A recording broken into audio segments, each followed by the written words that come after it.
You're listening to Good Fit, Poor Fit. Our podcast is part of the UD Project, a small business rooted in occupational therapy that looks at how the design of a home environment impacts how well people of different ages and abilities perform everyday activities.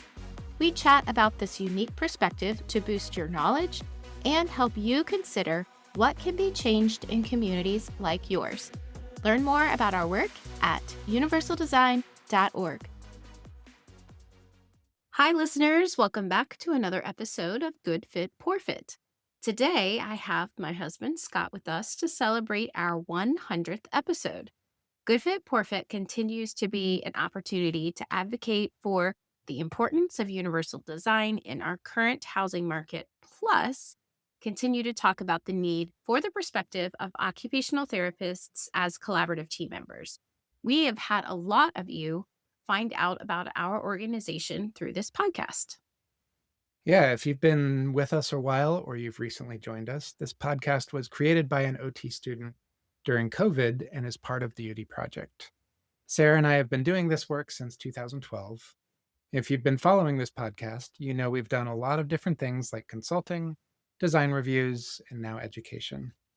Throughout the years, we still have the same vision to see more homes in our housing stock that are universally accessible. We're talking about homes that have accessibility features integrated from the start that work well for a wide range of households, regardless of someone's age, disability, or health-related need. And that was definitely one of the reasons why we wanted to start a podcast, to be advocates of UD in homes and educate others. Typically, my co-host Rebecca Langbine and I talk about important home features, dig into housing stats, feature OT students in their capstone projects, and have conversations surrounding the need for collaboration. While she is not joining us today, I do want to give her a very big shout out and thank you, as she has been contributing to these conversations for most of our 100 episodes. As an OT working in a non-traditional space, Rebecca adds a lot of wonderful insight into the conversation. So, Scott, this being a milestone 100th episode, I feel like instead of doing a snapshot of different highlights from our previous episodes, I'd like to look at the landscape of UD from our perspective, from where we've been and where we're headed, and what we've seen happening in this space over the years. I know that as an OT, lots of other service providers like builders and designers are typically focused on the consumer and their individual needs. That's what we need to do in working with families. But I think your insight can show us that these individual experiences are also what a lot of people across the US are experiencing, which is one more reason to keep talking about the need for UD in homes. Sure, so what we saw back in 2012 when we got started, well, a big part of it was personal.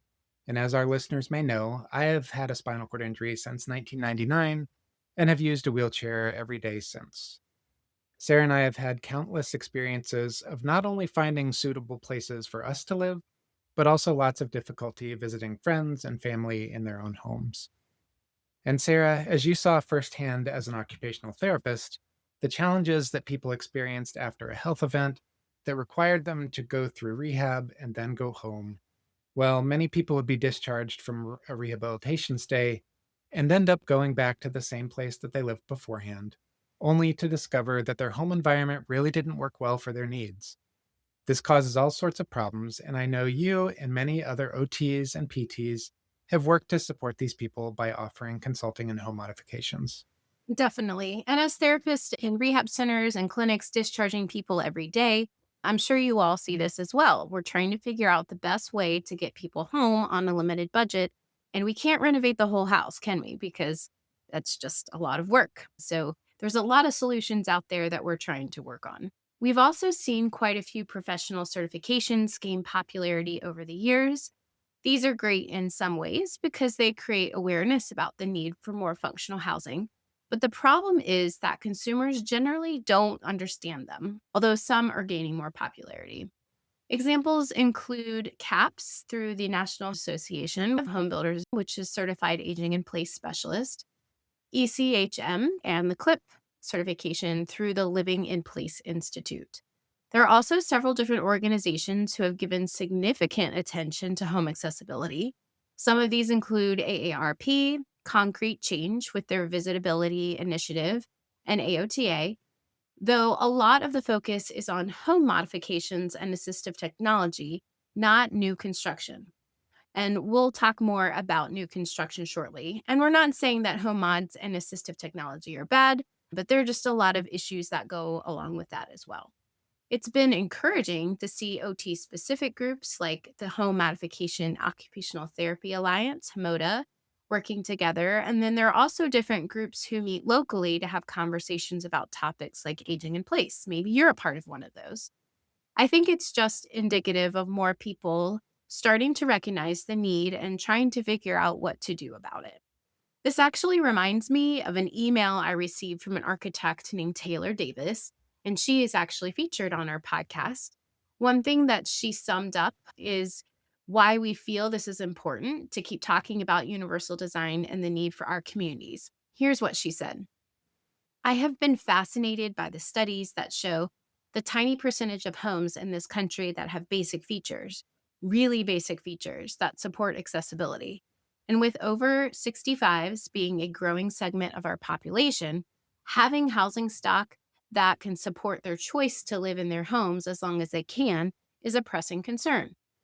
Investing in building or renovating homes that have some accessibility features not only enables folks to make that choice as they grow older, but as you all have pointed out, increases the number of potential purchasers down the road.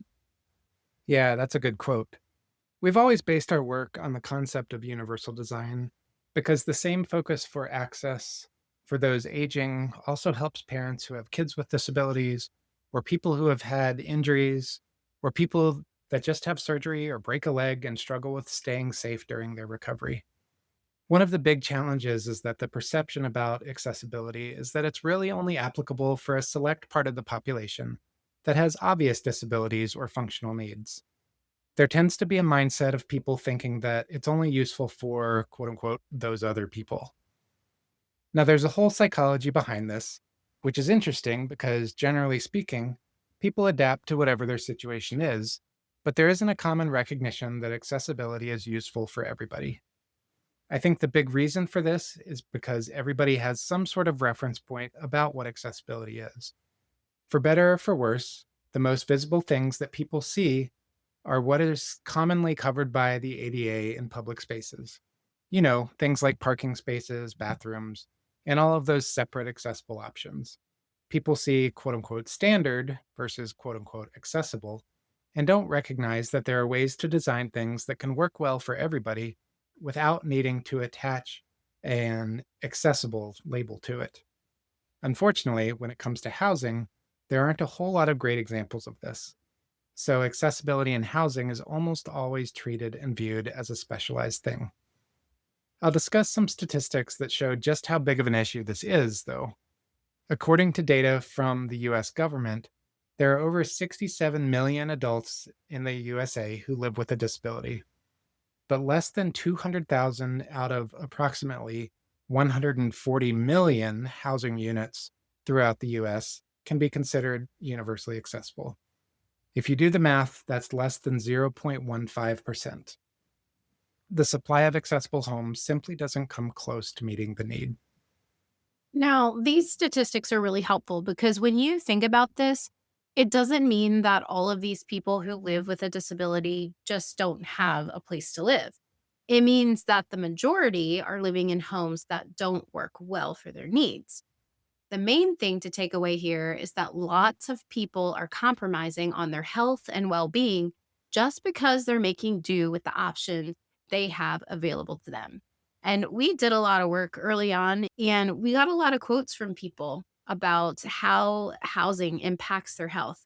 And a lot of it isn't just because they don't have a wide doorway to enter, it's a lot of mental health issues that arise from that as well. Yeah, very true.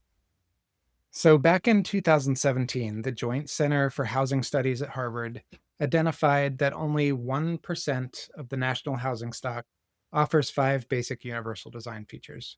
Now, if you remember a couple moments ago, we mentioned that less than 0.15% of homes could be considered, universally accessible. So 1% is certainly much better than that, but still, it doesn't address the widespread need. And the focus of their study was really on five basic universal design features. What are those features, you might ask? They include a no step entry, single floor living, extra wide hallways and doorways, electrical controls that are reachable from a wheelchair, and levers on faucets and doors. Now, just because a home has a handful of universal design features, it doesn't make the entire home universally designed. This is also one of the challenges that we're up against because people see the universal design label and think, because of marketing, that the home is going to be accessible to people of quote unquote all ages and all abilities. I can tell you from personal experience that even though these features are helpful, they don't address everything that's needed to easily manage all of the different tasks that we all do at our homes, even basic stuff like grooming, bathing, laundry, making meals, etc. You get the idea. Our best guess is that the 1% statistic that they came up with comes from the prevalence of ADA units in multifamily apartment complexes. One question that we need to be asking is whether or not this is ideal for the places that people actually want to live when accessibility needs become an issue. But moving on, the American Housing Survey notes that out of all the homes in America, the median year that homes were built was 1977. In other words, the average American home is nearly 50 years old. Not only does this mean that most homes are out of sync with current styles and trends, including accessibility, but many are in need of repair or will need work in the not too distant future. So let's couple this with a statistic from the National Association of Realtors. They found that the median duration of home ownership is 13 years. So this is important to note when considering the age of our country's homes. A home that's 50 years old will, on average, have had at least 3 different households living in it. So if accessibility is only seen as a specialized option for some people, requiring customization to meet individual needs, but the same homes have multiple households living in them throughout the years, then why do we not prioritize access? This is supported by a finding from the Journal of the American Planning Association that indicates that there is a 60% probability that a new single family home will house at least one person with a disability during its expected lifetime. In other words, if more than half of all homes will need to accommodate someone with an accessibility need, then why is universal accessibility not common? These data points have major implications about the homes that are being built today. If we don't start prioritizing universal accessibility in new construction, future generations are going to be having the same conversations another 50 years from now. And unfortunately, the housing industry is much better at being reactive than proactive. Yeah, there are a lot of people out in our communities living in homes that aren't as functional for their needs. We personally know a good number of them. So, to recap, if the homes in our country last for decades and typically have multiple owners, many of whom have a disability, it makes sense to build homes that can support accessibility needs. We definitely need more than just 5 universal design features in a home. Unfortunately, homes that are truly universally accessible are nearly impossible to find. Modifying inaccessible homes isn't sustainable, even though it's going to be needed for many generations. The reason for this is that modifications are usually specific to an individual. It's not uncommon to see individualized accessibility features removed when they're not seen as useful. How many of you have seen this on a remodeling show on TV? This is why accessibility needs to be viewed through a universal lens. That said, a 2024 article in Home Care magazine noted that there has been more demand for aging in place and remodeling projects in the past 5 years. The National Association of Home Builders says that 76% of remodelers have noticed aging in place features increasing in popularity. This is due to an awareness of the benefits and some people planning ahead, while others are realizing they need more usability now, maybe after a fall. The most commonly requested features include grab bars, curbless showers, and taller toilets. Certainly helpful, but I'd say those features only scratch the surface for what would really help our population. And on a positive note, things like smart home technology aren't as foreign as they were before. I know a lot of people have gained independence with many tasks that were once difficult, like turning on and off the lights with smart bulbs, locking or unlocking doors with remote access, and even monitoring a family member over video for safety. Also, we're seeing more product manufacturers choosing aesthetically pleasing designs for products that would otherwise be classified as assistive technology. These are becoming more mainstream and seen more as a convenience than only used for medical or health related purposes. Yeah, we recently had an OT student do an entire project on how UD products can be aesthetically pleasing. We'll put a link in the show notes to her project for you if you haven't seen that yet. The popularity of ADUs, or accessory dwelling units, and multi generational houses are also on the rise, as many middle aged families are finding themselves in the sandwich generation of caring both for parents and kids. Finances and safety also play a role in this as well. And even more exciting, people are learning about universal design. Whenever we give a presentation, I see people nodding their heads like they've actually heard the term before, which is positive. I even had a conversation with a neighbor across the street from me who was chatting about it even before I mentioned what I did for work. So that was pretty cool. So the big question is, what do we do about this? There's a big need, and it's certainly no easy feat to completely change the way that the housing industry functions. However, over the years, and after many conversations with designers, builders, and other housing professionals, a common theme that we've seen is that designers and builders respond to what people want. We would often hear builders say that if they have a customer who has specific accessibility requests, of course those customers would be accommodated. Now, we kind of have to take this with a grain of salt because people really only know what they know. And even if a consumer has accessibility needs, they may not even realize what's possible. The same goes for builders and designers, and even us. There's increasing knowledge about universal design and home accessibility, but it goes so much deeper when you realize that there are so many different ways to perform everyday activities at home, and knowing that the environment affects those in all sorts of different ways. I often say that once we start talking about this stuff and once people realize the depth of this, that they will not be able to stop looking at accessibility when they go out around town. Yeah, it's kind of a sickness, but such is life. So, anyway, this is a big reason that we have turned our attention towards education about these topics. Part of the challenge is helping everyday people understanding the universal approach to home accessibility. If they don't, then they won't know what to ask for, and the housing professionals won't know how to respond. But on the flip side, if more people start asking for universal design and they know what that actually means, then our theory and our hope is that the building industry will respond by prioritizing it. Yeah, that would be pretty amazing to see more houses in the housing stock with universal design features. The idea of designing for universal accessibility can be tricky, though. Our position is that you really need people involved to understand design from the healthcare point of view, like OTs, mainly because when looking at the idea of accessibility that works for people on a population level, an understanding of a broad range of different health conditions, impairments, or disabilities is just really important. One of my previous students, Anisha Carr, did some research that was very eye opening in showing that collaboration between people in the healthcare field with people in the design field is definitely possible. There's just not a great playbook for how that actually happens. We're going to keep exploring this though, because it is an important piece to the puzzle.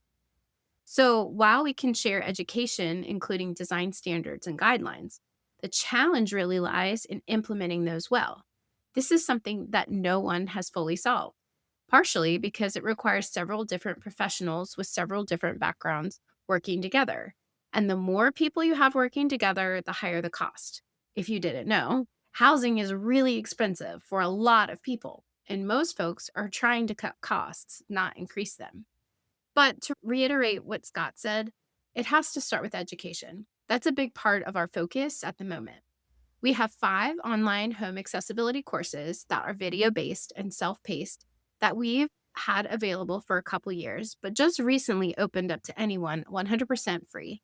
Shameless plug, you can check them out at universaldesign.org/learn. And if you're an occupational therapist, you can earn some continuing education credits for them, which is amazing. Yeah, there's a lot more to discuss about some of the big picture issues beyond just advocating for universal design. Advocacy is important, but if we really want to see some practical changes, more people need to know about this stuff.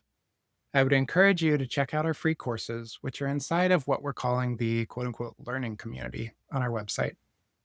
The courses go deep into a lot of the issues related to universal design and home accessibility, far beyond the 5 basic features that the folks at Harvard identified. There are actually over 150 design elements that need to be in place for a home to be considered universally accessible. The learning community also has some discussion spaces available, which you can think of as a mini social network, specifically for discussion about this kind of stuff. We welcome your conversation in there and would love to hear your thoughts, experiences, and ideas. We'll be adding more and more content over time, so please consider signing up at universaldesign.org/learn. The need for more accessibility in housing is great, and we're optimistic that change is possible, but we're also realistic about it taking time. It's important that we do something about it now, so the more that you can learn about it, and then the more that you can help other people learn about it, the better. Definitely. There's a lot to this conversation, and we are grateful that you are on this journey with us by listening to the podcast. If you have any questions, feel free to reach out and check out that learning community for more content. Rebecca and I will be back at the microphone very soon as we have another student that's going to share her experience with us, and we'll have more great content after that. Have a good day. Thanks for listening to Good Fit Poor Fit. If you want to learn more, first, find more episodes with transcripts and show notes at goodfitpoorfit.com. Don't forget to subscribe. Second, check out our courses at universaldesign.org. We cover housing topics like advocacy, collaboration, home modification, universal design, and task adaptations.